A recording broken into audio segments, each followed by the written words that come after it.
Welcome back. Village లో ఉంటే ఇది ఒక్కటే బెనిఫిట్, ఏ ఫ్రూట్ ఒక డబ్బులు ఇచ్చి కొనాల్సిన అవసరం ఉండదు. ఈ రోజు నైస్ గా మేము మా ఫ్రెండ్స్ ఈత పండ్లకి అయితే వచ్చినాం సీజన్ కాబట్టి. మా ఫ్రెండ్స్ వీడియో ముందర చూడడానికి అమాయకంగా ఉన్న పెట్రోల్ బంక్ లో కూడా బేరం ఆడే రకము ఈత పండ్లకు వచ్చినప్పుడు మాకు ఎన్ని ఫ్రూట్స్ కనబడే చూపెడతా చూడండి. ఫస్ట్ మాకు నేరేడు పండ్లు అయితే కనబడ్డాయి, పిందెలతో అయితే ఉన్నాయి. ఇంకా అలా ముందరకు వచ్చేసరికి మాకు మేడి పండ్లు అయితే కనబడ్డాయి. అవి చూసిన ఆత్రంలో మా ఫ్రెండ్స్ నన్ను బుర్జలో దొబ్బేసి వెళ్ళిపోతున్నారు. అందుకే పెద్దలు ఊరికే అనలేరు, ప్రాణాల మీదకి వచ్చిన పక్కనున్న పామనైనా నమ్మొచ్చేమో అని దోసుగాని మాత్రం అస్సలు నమ్మొద్దండి. ఆ మేడి పండుని ఎంతో ఆశగా తిందామనుకున్నా, కానీ దాని పొట్ట ఇప్పి చూస్తే మొత్తం పురుగులే ఉన్నాయి.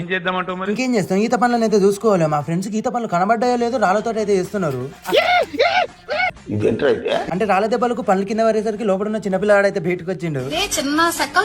ఇక చెట్టు నిండా పండ్లే, ఒక్క పండు కూడా కింద పడొద్దని మా తమ్ముడు పండుగాడు అయితే అంగి పట్టేసిండు డైరెక్ట్.